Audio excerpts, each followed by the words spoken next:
Good morning, everybody. This is Nicholas Zabaras. We're continuing with our course on statistical computing and machine learning. Today's lecture is going to be a little bit short and is going to be in reference to the so-called curse of dimensionality. Why, when the dimensionality of our data is high, why that provides difficulties. And as part of the lecture today, I would like to sort of bring you some new intuition as to what is going on in high dimensions and see the differences from things we're familiar with in 2 and 3 dimensions. So the topics that we're going to cover today, so I'm going to introduce what the curse of dimensionality is. I am going to use the Gaussian in high dimensions as a typical example. I'm going to refer to doing regression in high dimensions, and basically we're going to try to count together the number of regression parameters that you will need to do that. We're going to see the differences on geometric aspects of 2 and 3 dimensions versus high dimensions, and in the process we're going to calculate things like the volume and the area of a sphere, and we're going to see something that looks to be contrary to what we're used to in low dimensions. I'm going to use the Gaussian as an example and see exactly where the probability mass is distributed in a high dimensional Gaussian, but also we're going to see the differences as to where the probability density is mostly concentrated. And we will see that the two things don't coincide. So the goals for the lecture today are to understand the challenges of dealing with high dimensionality in statistical modeling, to understand the differences interpreting volume and area that we're familiar in Euclidean geometry, and also create some intuition, if you like, for the concepts of probability and probability mass in high dimensions. Again, most of the lecture today will be rather basic. The focus is on understanding what the issues are and why we need to develop algorithms in machine learning that actually account for these differences of low and high dimensions. So some of the references for the lecture today can be found in Chris Bishop's brief introduction to the topic in chapter 1 of the textbook. Okay, so let me start with understanding what this issue of curse of dimensionality is, and what you see on this slide is a 2-dimensional, if you like, projection of a 12-dimensional data set. This data set is really comes from measurements in an oil pipeline. Has 12 different variables to describe its data point, but what you see on this picture are basically plots in 2 variables. I think again it doesn't matter here, but I think this is variable x6 and x7 in that particular data set. The reference is given in the bottom if you want to download the data set, and also there is a direct link given later in the slides. So as you can see from the coloring of these data sets, if somehow you try to classify them, there are 3 different classes, and I'm not going to go in details of the actual problem, but effectively these correspond to different geometric configurations of the flow, and you can see we have green points, we have red points, and we have the blue points. So if you take those to be sort of our training data set, all right, you can pose a question and say, if I take another arbitrary point, let's say somewhere here, and again this is denoted here in only 2 variables, the problem is 12-dimensional. So you can ask yourself for that test point, to what class does it belong? Is it part of the blue class? Is it part of the green class? Is it part of the red class? And you can see maybe this point is away from the blue class, but it's still looking at the data points around it. It is close to the red and the green class. So a standard and a trivial way to actually being able to do a classification of that point is to split the domain in these little squares. And I'm indicating again this in 2 dimensions. In the actual dimensionality of the problem, this will be 12 dimensional hypercubes, but I'm splitting it here in squares. And maybe what you can do is you can assign this cross point to the class where the majority of the data set within that square belongs to. Okay, so you can look at that data set, and if, for example, it comes out that the red class has more training data than the green class, you can say with certain probability that the test point is in the red class.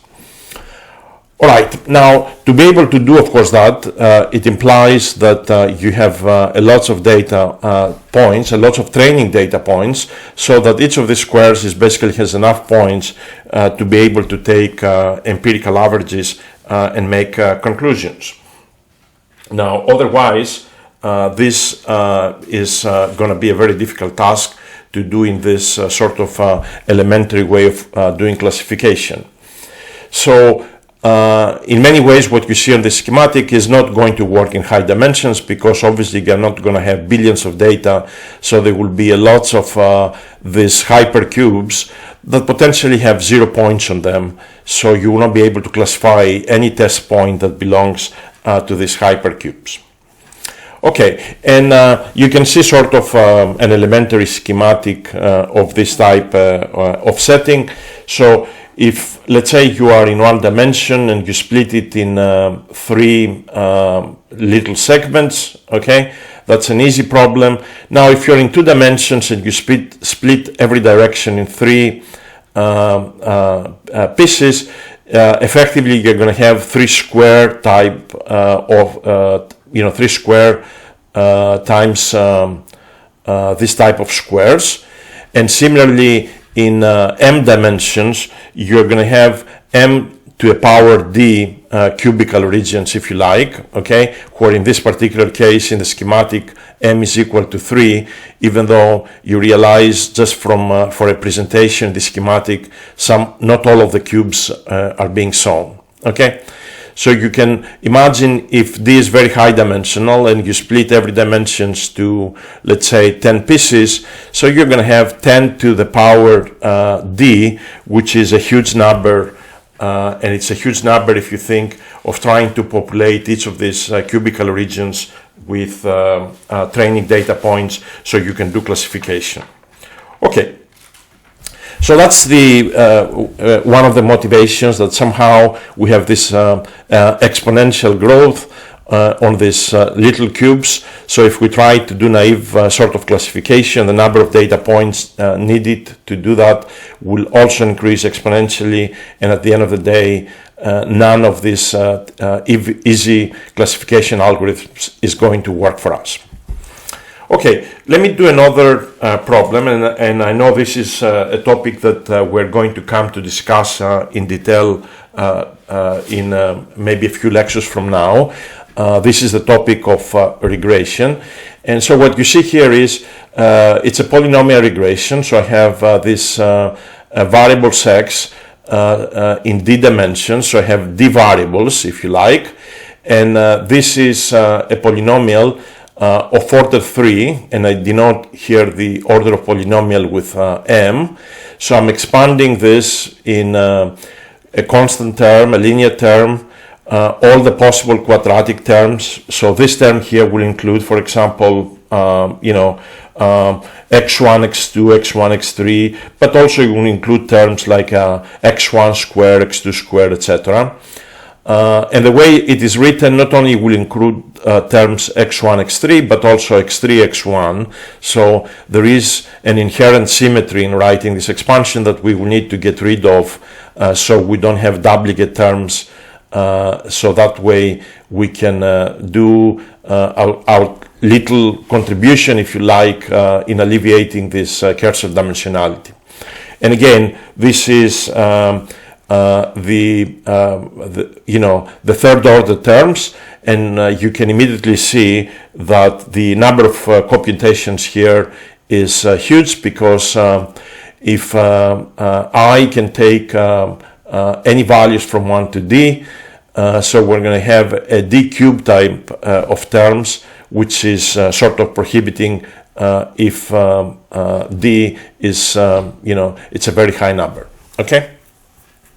So before, so what I'm going to do is I'm going to show you the actual complexity of this type of problems, and a good way to show it is by counting how many w parameters we need to be able to do regression in d dimensions, including terms up to order m. Okay, and I have to tell you that the answer is going to turn to be something of the order of m to the power d. This is in the case that m is much higher than d, or in the case that the dimensionality is much higher than the order of the polynomial, is going to be something of the order of d to the power m. Okay, so remember those results. If m is way higher than the dimensionality d, the total number of terms needed will be of the order of m to the power d. If d is much higher than m, the order turns to be d to the power m. And if we just look at that result, right, d to the power m, if we have a problem in 1,000 dimensions, and even for a third order polynomial, we're going to have 1,000 to the power 3, so that's a huge number. So obviously it will be very difficult to do regression even for polynomials of order 3 if our dimensionality is very high. So let me, the derivation I'm going to do is I'm going to highlight it in computing the number of terms that we need to do this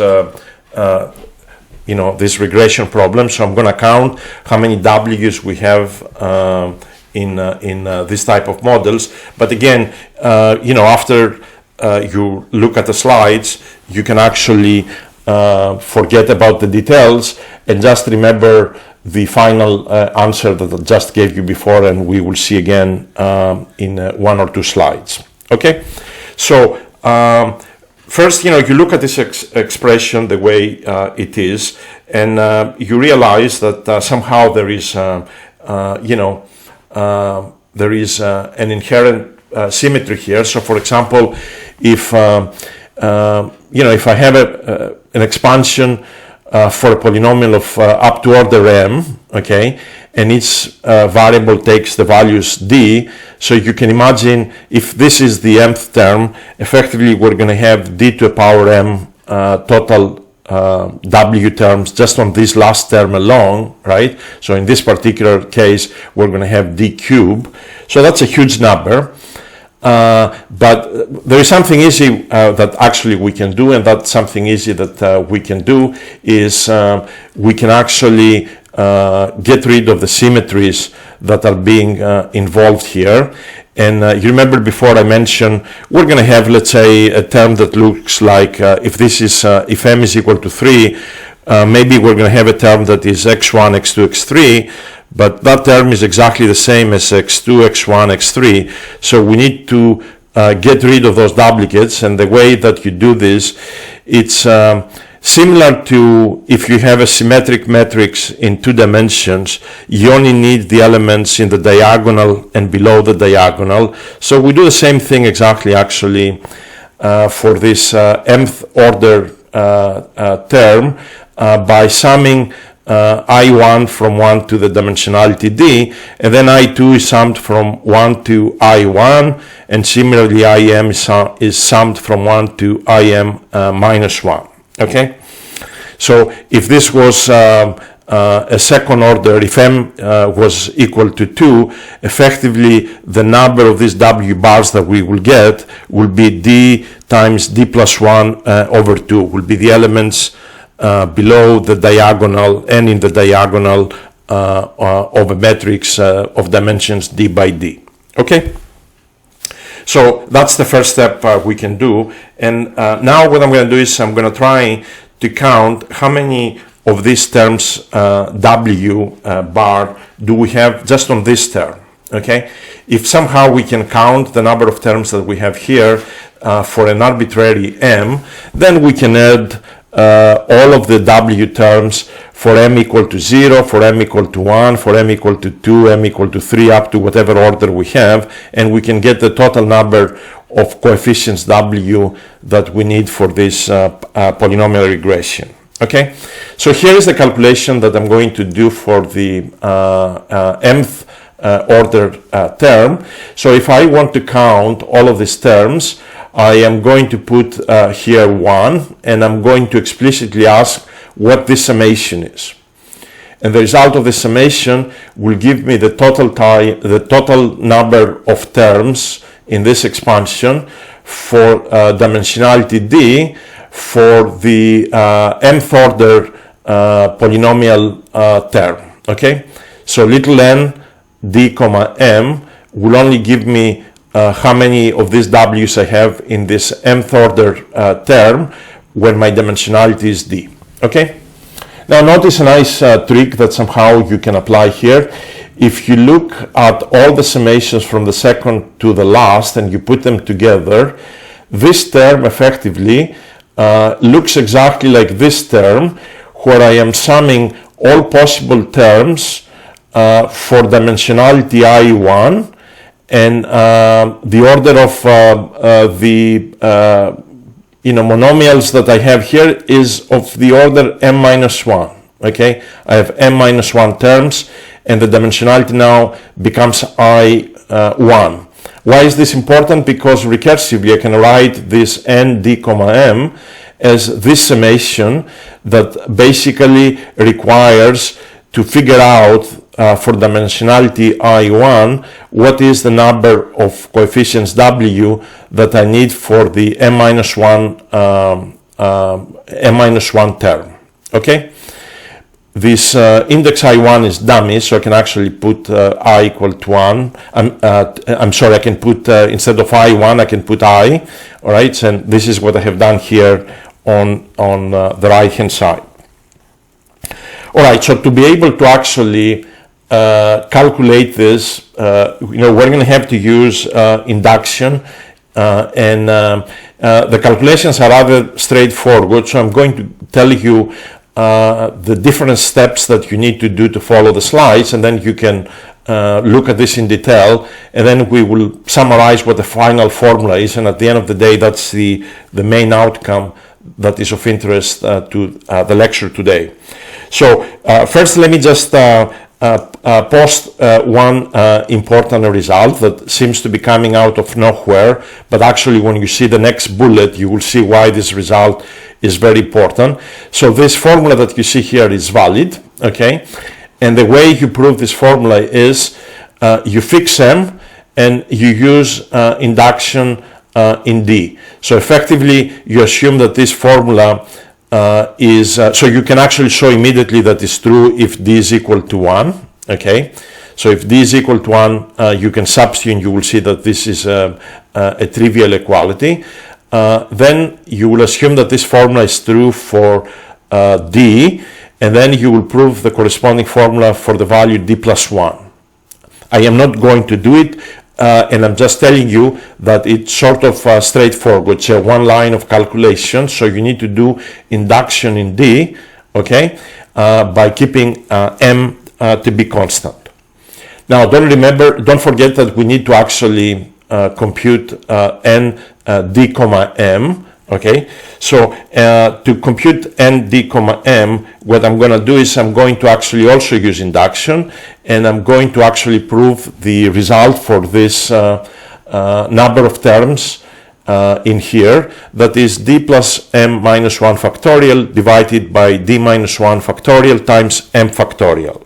Okay, now so the way we're going to do this, we're going to try to use induction in M to prove this formula, and we're going to keep d constant in the calculations. Okay, exactly the opposite of what we did in showing the validity of Formula 1. So we're going to use induction in M, and you can see if you put M equal to 2, actually what you get from this result is that the number of terms for the second order term in the expansion of my polynomial regression, it comes to be d times d plus 1 divided by 2. So when you put again m equal to 1, what you get is d times d plus 1 over 2, which makes sense because it's the number of elements in a d by d matrix, counting only the elements on the diagonal and below the diagonal, as I had mentioned a while ago. Okay?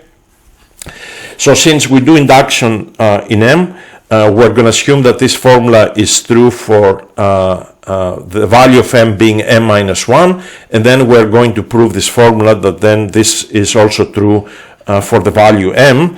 And so what does it mean that is true for the value M minus 1? So for the value M minus 1 means that this formula that you see here is true, right? So if you plug in for M minus 1, you get M minus 2, and this M factorial becomes M minus 1 factorial.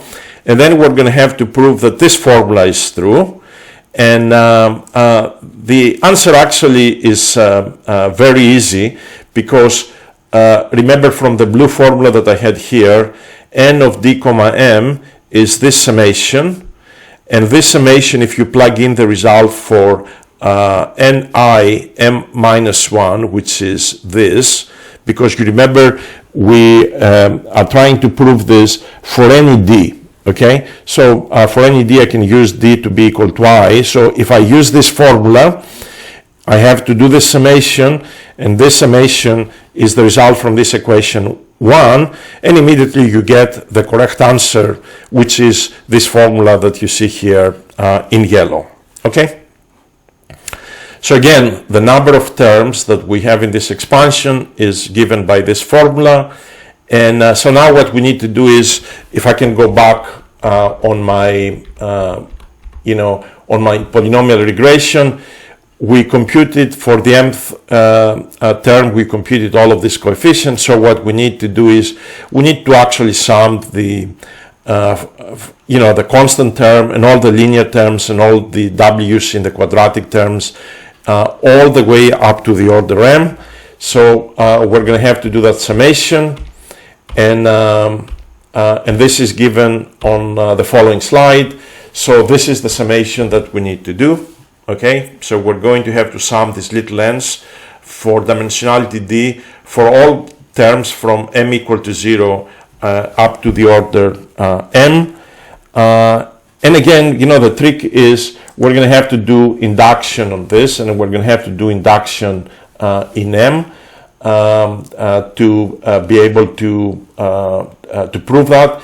So remember our previous result that I gave you before. This is the formula that we had, right? So we're going to try to prove this with keeping constant d and doing induction in m. So you can think we're going to assume that this formula is true using m, and we're going to try to prove this formula for when we use m plus 1. And here's the trick, right? The total number of terms when we go up to orders of m plus 1 will be the sum up to order capital M, which we know what it is by our induction argument, is this formula, plus now the extra terms that come on the m plus 1 expansion term that we had before, all right? And we already know the answer for that, right? Because we already have proved this in the previous slide. So if you plug it in, you actually get that the formula on the top is actually also valid for m plus 1. So it is valid for any m and any d. Okay. Let me finish this discussion and these calculations with some asymptotic approximations for these formulas, because at the end of the day we want to know what happens when D is very high or when M is very high. Okay, so for this type of calculations, what you have to use is you have to use the Stirling's approximation for the factorial.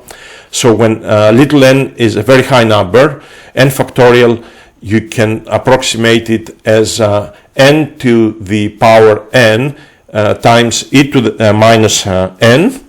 All right. So in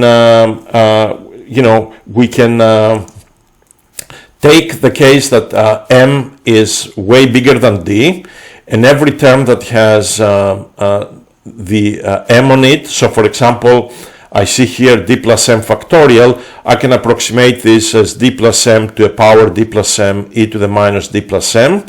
And I see here there is an m factorial, and because m is the biggest term, I can also approximate this as m to the power m e to the minus m. And when you rearrange and you write that d plus m by pulling m outside, okay, you have 1 plus d over m to the power m plus d, and d over m is a very small number, so this can be approximated as 1 plus d over m times m plus d. And when you take, for example, that this term is really equal to m because m is way bigger than d, you get this expression as a final result, okay, times m to the power d. Okay, so effectively the total number of terms that we need in this polynomial regression problem when m is bigger than the dimensionality is m to the power d. So that's a very high number. Now you can repeat the same type of Stirling approximation for the factorials for the case where d is much bigger than m, and then the answer comes to be d to the power m. Okay, so just to plug in some numbers, if you take if we concentrate, let's say, on the second case, and you take d to be of dimensionality 100, and you expand up to third order terms, then if you sum not just the order, but if you sum properly, if you calculate this term for this particular case, the number of coefficients w that you need, accounting for their symmetry, is nearly 180,000 coefficients. So that's for a third, if you think about it, right, for a third order polynomial, this is a huge number of coefficients that somebody needs to compute. And this will be a difficult task if you do this in a deterministic setting using, for example, maximum likelihood or least squares models. But even in a Bayesian setting, as we will see, this will be a very difficult problem. So somehow you will need to develop techniques that introduce sparsity in the model, because there is absolutely no way that you can sort of solve practical problems even for a third order polynomial with so many coefficients. Okay, so the idea here is that somehow we will need to account for the fact that the number of coefficients is huge and develop algorithms that do something about it. And you can think both in a deterministic and probabilistic Bayesian setting. The buzzword will be, we would like to have models that are sparse, where somehow the model is able to figure out on its own how many of these coefficients w it needs to actually best fit the data and do the best possible predictions. And we will see this type of models when we discuss about regression. Okay, let me so move away from this regression example and bring something else that sort of is going to be contrary to what you are familiar in 2 and 3 dimensions. So what I'm going to do is I'm going to take a sphere of radius 1 in d dimensions, and I'm going to compute the fraction of the volume of the sphere that is contained between radius 1 minus epsilon and 1. And you can even think of epsilon being a very small number. So in principle, I'm computing the percentage of the volume of the unit sphere that is contained in a very small cell near the surface of the sphere. So the volume of a unit sphere is given by this nice formula, okay? I am not going to prove it, and I'm actually using this in the calculations in this lecture. So for, if you have a sphere with radius r, all right, the volume of that sphere is kd r to the power d, where this coefficient kd depends on the dimensionality of the problem, okay? So if you're in 3 dimensions, this is of the order of r cubed, okay? If you are in 2 dimensions, of the order of r squared. In d dimensions, this is of the order of rd, okay? So let me apply this formula to the unit sphere. So if I take the volume of the unit sphere minus the volume of the sphere 1 minus epsilon, so this difference will account what is in between those two spheres.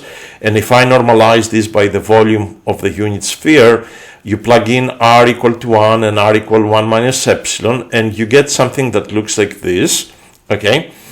And what I have here is I'm plotting this result. So I'm plotting the fraction, the percentage of the volume of the sphere that lies between 1 minus epsilon and 1.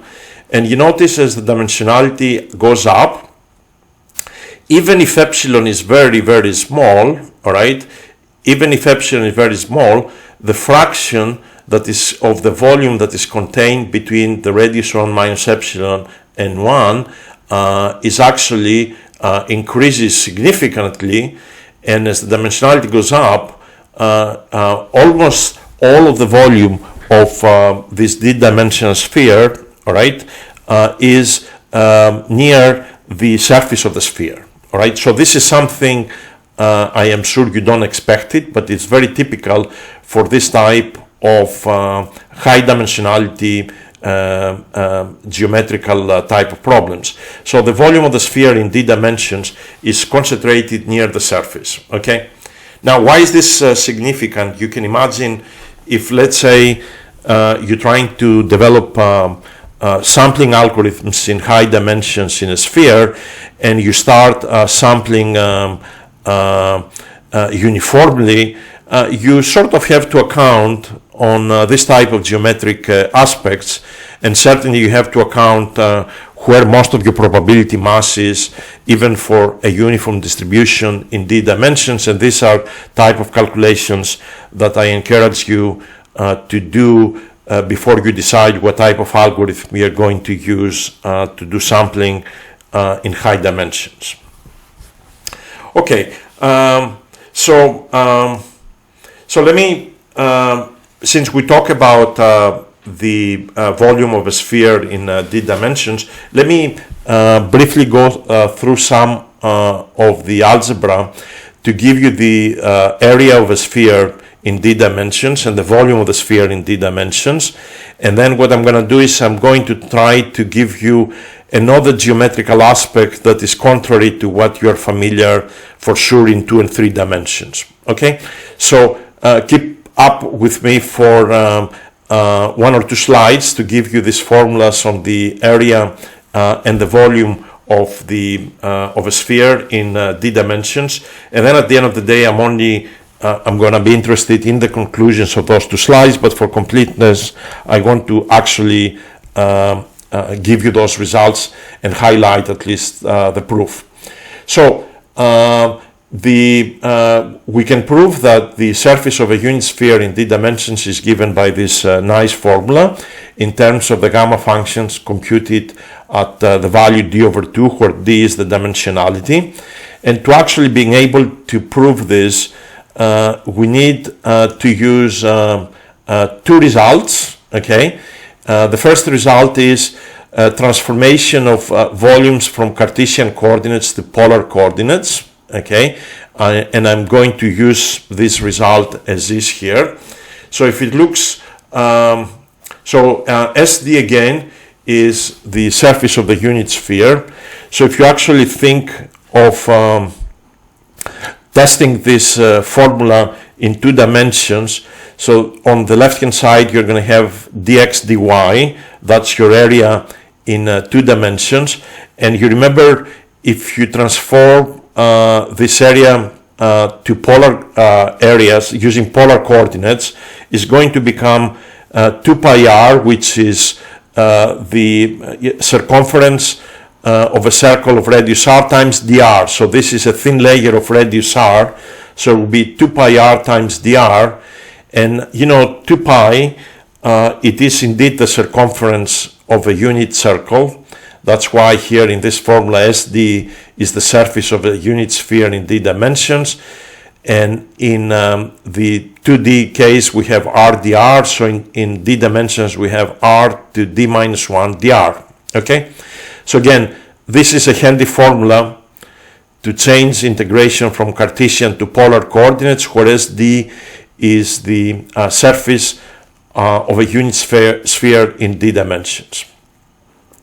So here is the second equation that I'm using. All right, so I have the product of these integrals with this exponential c to the minus xi squared dxi. Okay, now this calculations, if you look at them carefully, right, this product, if you put it inside the integral, you're gonna get e to the minus summation of xi squared, which will be e to the minus r squared, right, e to the minus r squared. And then what I have done is I changed the argument in the integration from this product of dxi's to an integration over the polar coordinates, and this is what I have here. Now it turns out that we can compute actually both the left hand side easily, and we can compute the right hand side easily.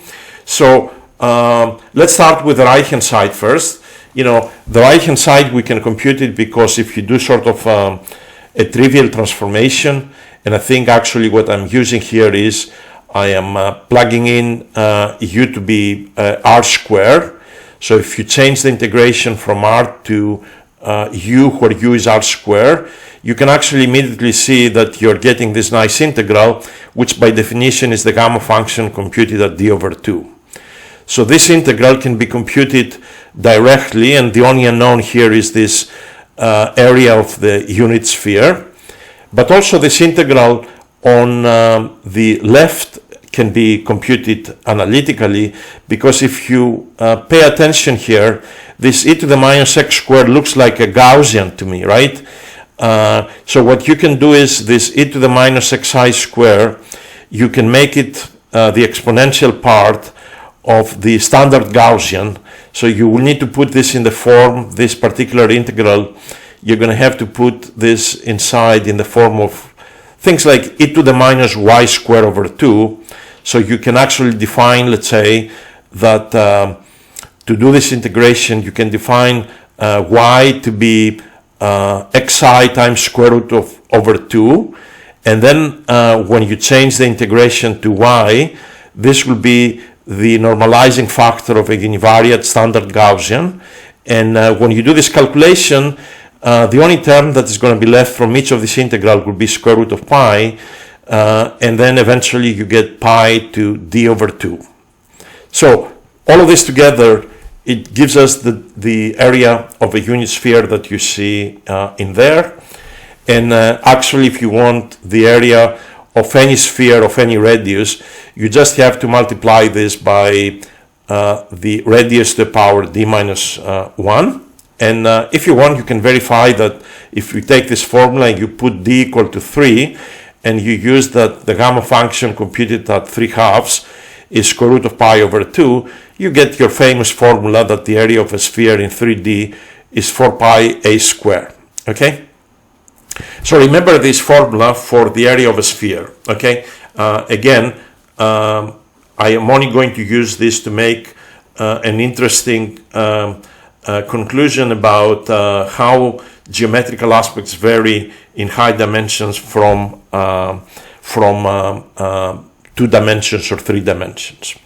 So we computed the area of a unit sphere and of any sphere of radius r equal to a. So also let me use the same formulas and effectively I'm going to use this formula here, right?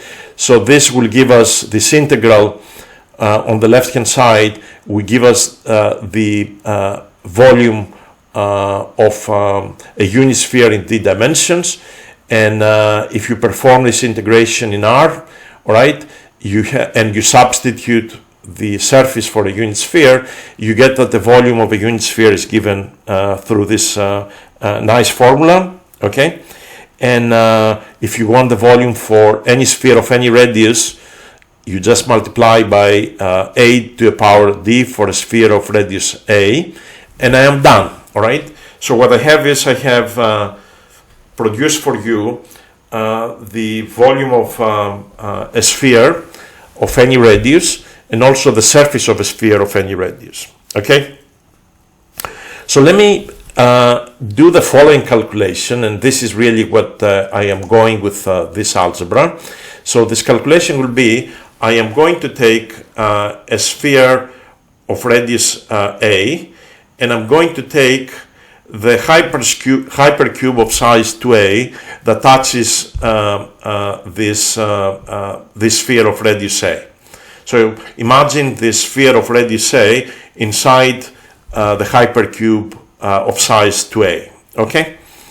So when you think of this in 2 dimensions or 3 dimensions, right, that you know that the circle or the sphere in 2 and 3 dimensions respectively occupies most of the area / volume, okay? But is that the case in high dimensions? Well, let's see.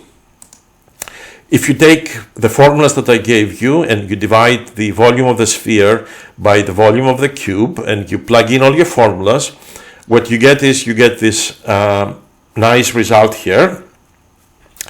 And because we have this gamma function computed at d over 2 and we need to get asymptotic expressions when d is very high, you're going to have to use this new version of Stirling's formula for the gamma function, okay? They are all sort of the same family of approximations. And so gamma of z, when z is very, very big, can be approximated the way that you see on the left hand side. So when I apply it for z equal to d over 2, I get that gamma of d over 2 goes like what you see in this expression over here. So let me put all of this together, all right? And you can see eventually you get something that looks like that. So when d goes to infinity, so for very high dimensionality, this goes to 0. So let's try to understand what this is all about, right? It says the volume of the sphere divided by the volume of the cube goes to 0. This is obviously doesn't make sense in 2 dimensions or 3 dimensions, right? So in high dimensions, obviously something weird is happening, okay? And effectively this type of formula, it tells us that the most of the volume of the hypercube has to be concentrated near the surface of the hypercube, and in particularly because the sphere touches the sides, the middle sides of the hypercube, obviously most of the volume of the hypercube has to be in the corners, which means the corners must be infinitely long corners, right? Infinitely long spikes. Otherwise, they will not be able to have so much volume as this expression says. Okay? So, contrary to what you understand in 2 and 3 dimensions, most of the volume for a hypercube is concentrated in the corners that have to be very long spikes to be able to do that. And actually, in some sense, if you think about it, this makes sense, because if you take, let's say, in 2 dimensions, the distance from the center of the circle to the corner of the square where the circle is inside, the distance is a over square root of 2. So if you actually generalize this to d dimensions, the distance from the center of the sphere to the one of the corners of the cube changes as a square root of d. So that goes to infinity, right? So indeed you have these long spikes at the corners of the cube, and it is those long spikes that actually contain most of the volume. Okay, and again, this is something you need to be aware. You know, if you take a unit hypercube and you try to uniformly sample on this, or you try to discuss about sampling some distribution that is defined on that hypercube, you need to actually be aware where most of the volume of that hypercube is, and eventually, if you work with particular distribution, you have to figure out where is the mass of that distribution allocated. Is it uniformly inside that hypercube, or it's mostly on the edges, or in some other location inside that hypercube? So this type of statements need to be investigated before actually you develop algorithms that they are effective in machine learning in high dimensions. We will see when we start talking about otherwise very nice, very popular machine learning algorithms in sort of Monte Carlo sampling methods. We will see that the most popular Monte Carlo methods that work very well in low dimensions, practically the majority of them fails in high dimensions. Okay, and they're not, the reason is very much related with this paradox type of events that we are discussing in this lecture, and that's why I thought it will help sort of to insert a few notes on the scarcer dimensionality and how important it is to be addressed in the development of algorithms in machine learning. So let me finish this lecture by talking a little bit about the Gaussian.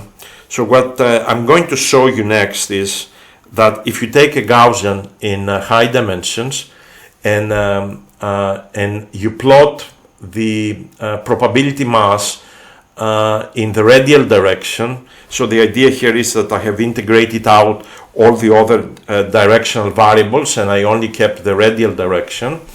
So if you plot the probability mass, this probability mass for the Gaussian in high dimensions peaks around some location that we are going to need to compute, and then decays rapidly after that in that location. Okay, so basically the probability mass for the Gaussian is concentrated in a very thin cell, and we're going to have to do computations to figure out where that cell is. So at what is the location where we have the maximum of this probability mass, and then also we have to compute sort of how fast it decays, how thin is basically that cell where most of the probability mass of the Gaussian is located, and we need to figure out is that widely spread or it's a very thin cell. So we will need to do, unfortunately, a little bit more of algebra to compute this probability mass in the radial direction for the Gaussian distribution. Okay, so let me try to see how we can actually do this. So I'm going to start with a Gaussian, and I'm going to put it in this simplistic form. So I'm going to take, that the variance is the same in every direction. So here I have the L2 of norm of x squared. So what I'm going to do is I'm going to take, to compute the probability mass, right? I'm going to take a radius r with some thickness epsilon, and I'm going to try to compute what is the probability mass on that cell that is located at the distance r. So in that cell, I can approximate my distance x as being r, all right? Okay, which means effectively the density in that cell will be given by this value by substituting this norm to be r. So I'm going to get an r squared there.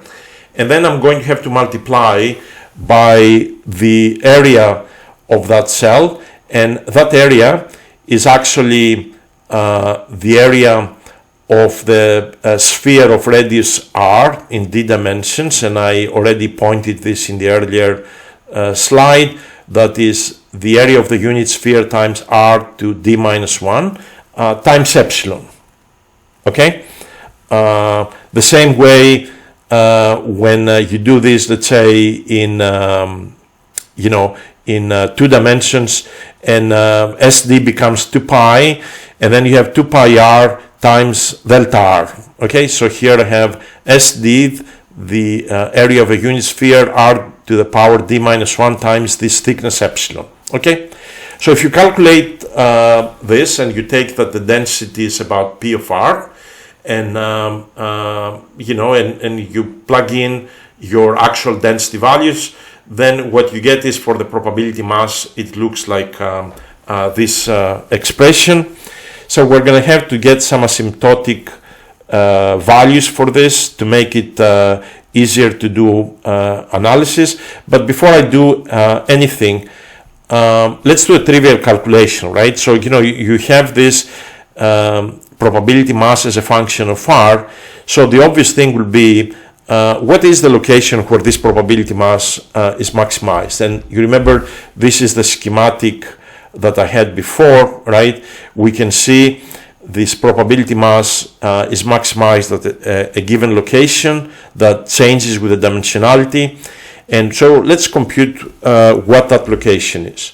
So what we need to do is, we need to do nothing but take derivatives of this with respect to r, set that derivative equal to 0, and when you do that, the answer turns out to be that the location where the probability mass is maximized is about square root of d times sigma. Okay, and I indicate this approximately because I assume here in the calculation this formula is applicable to high d.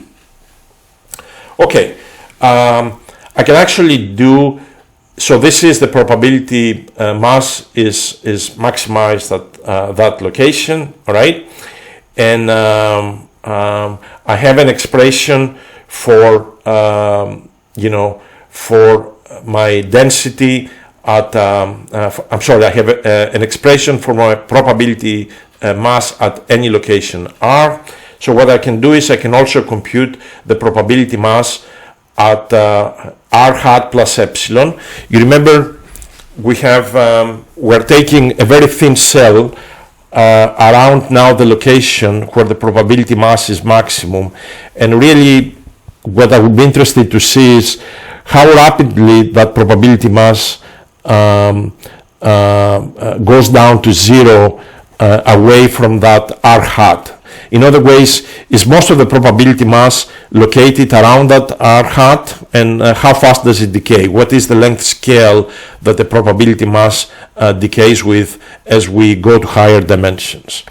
So to be able to do this, what you can do is you can actually use this same formula, but now compute the probability mass at r hat plus epsilon. So if you plug in here r hat plus epsilon, and here r hat plus epsilon, you get this nice expression. So the probability mass can be written like this, and I am not going to do the algebra, okay? But if you take, there is a log here, all right, and there is an r hat plus epsilon square. So this you can expand it in 3 terms. And this of log r hat plus epsilon, you can write it, I'm assuming, as like log of r hat plus log of 1 plus epsilon over r hat, okay? And if you take epsilon to be very small, so epsilon over r hat is very small, log of 1 plus something very small, asymptotically can be written as x minus x squared over 2, okay? And so when you do all of these approximations, you can actually, compute that you have some nice expression for the probability mass at r hat plus epsilon, and I'm going to give you this expression here. So it turns out that the probability mass at r hat plus epsilon is the probability mass at the location where it is maximum times e to the minus epsilon square over sigma square. So we can see actually that the probability mass decays exponentially from its maximum, and the length scale that it decays is defined by sigma, and actually because epsilon is much smaller than r hat, and because r hat is square root of d times sigma, you can see actually that this sigma is very small. Okay, so effectively the probability mass decays rapidly, which means the probability mass is mostly concentrated on this very thin cell around the location r hat. Okay, so most of the probability mass is concentrated on this epsilon thickness cell at this radius r hat, and we already said that this radius r hat increases with the dimensionality d. Okay, and so what you need to remember from this algebra, that when you look for the probability mass of a Gaussian, it peaks at some location that gets higher and higher as the dimensionality increases, but it is concentrated around that location and exponentially decays from there.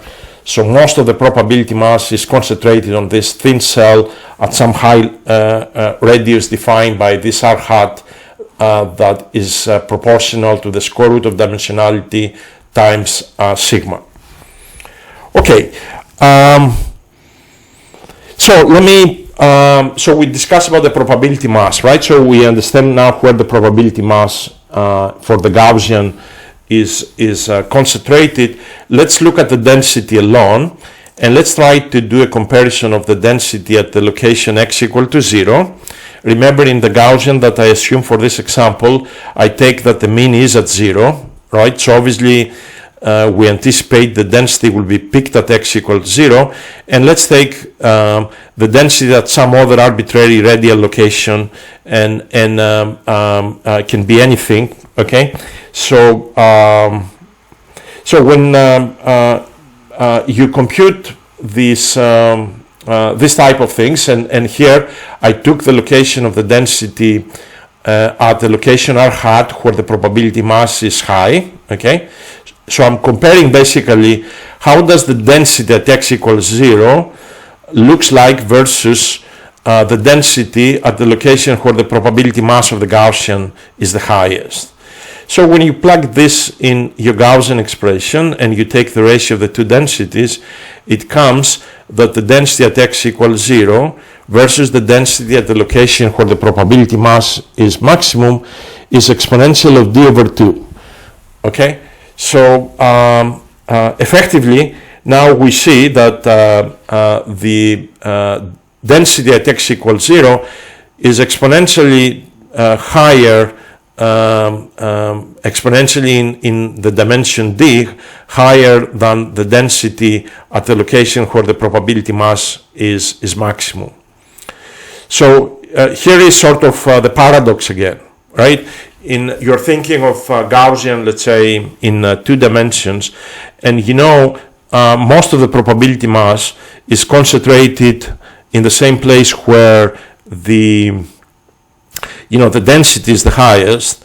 Here what we see is that the density peaks at x equals 0, but the probability mass actually peaks at a location that changes and becomes higher and higher as the dimensionality of the problem changes, okay, as the dimensionality of the problem increases. So the intuition basically that we have in 2 and 3 dimensions is very different from that the result that we see in high dimensions. Okay, so the probability mass now for the Gaussian peaks at a completely different location than the location where the probability density peaks. Let me just say, and obviously you can understand the value of this. This has significant implications in Bayesian estimation in high dimensions, and beyond that, this will have significant implications in all type of calculations, including Monte Carlo methods and sampling in high dimensions. remember, if you have a nice algorithm that does lots of interesting tasks in low dimensions, do not assume that actually that algorithm will work when D is 10 dimensions or when D is a million dimensions. Okay, so this is all what I wanted to tell you today, right? So we saw a few interesting different aspects when it comes to geometry. We, indicated the importance of using sparsity to reduce the huge number of parameters that you have in Bayesian regression models, but in spirit, this sparsity is an important element of algorithms also in neural networks. So if you think of a huge neural network with millions or billions of parameters, and you try to take those to be random variables in a Bayesian setting, you need to introduce sparsity. Otherwise, the problem becomes prohibitively expensive or impossible to solve. And we also discussed these new ideas on how even the Gaussian looks weird when it comes to probability mass and density in high dimensions. And obviously, it is possible that you will find similar examples for other type of distributions that we have reviewed in earlier parts of this course. So you may say, is this basically hopeless, right? I mean, because a lot of data are in high dimensions, does this mean basically we need to limit ourselves in 2 dimensions? The answer is no, and the real reason that the answer is no is that most data in scientific applications are confined to a region of the space that has a lower effective dimensionality, and effectively what we say is that most of the data live in a low dimensional manifold that is embedded within this high dimensional d-dimensional space that we use in this lecture. So much of our focus needs to be on identifying from data what this low dimensional manifold is, and I think if we can identify that, then we can come up with algorithms that do exploration of that manifold in an effective way that addresses the curves of dimensionality. Now, in real applications, it will be usually the stochastic input that is of high dimensionality. So you can imagine either you have many parameters that drive your problem, input parameters that they are independent random variables, or you may have a material property that when you discretize it in terms of independent random variables, you get very high dimensionality because maybe that material property has very small correlation length, and so that discretization leads to high dimensionality. So somehow the input has very high dimensionality, but maybe the output, the type of outcomes that you try to predict, maybe they're low dimensional. So those problems pose the task, right? How do you learn this mapping from this very high dimensional input to maybe low dimensional output? And the good news are that somehow there is a certain smoothness that you can explore that has to do with the fact that small changes in these high dimensional input variables induce small changes in the output values. So this can be used in an effective way in developing machine learning algorithms. So in some sense, if small changes in the input lead to small changes in the output, you still may be able to explore local ideas to be able to do predictions. And what I mean being able to do local ideas, maybe you can still use interpolation-like techniques, or maybe look in the neighborhood and see what class your training data belong to, so you can decide your test point to what class it belongs to, but this is certainly something that we can take advantage when it comes to the curse of dimensionality. So in general, let me just say that this is a problem that has been identified as a substantial problem in machine learning from the early 60s, and it is a problem that literally we can not solve completely. We can alleviate this problem in different applications, and certainly even incremental improvements in addressing this curse of dimensionality can have significant practical implications. So it is an important area of research with thousands of people working on it from different aspects, and every algorithm in machine learning needs to account in the way it deals with the curse of dimensionality. Otherwise, these algorithms are not going to be practical. All right, so let me stop here, and we will soon start discussing Bayesian inference and put lots of the concepts we learned, all this background material, put it together to actually start doing Bayesian predictions. So until the next lecture, have a good day, and we'll see you soon. Bye.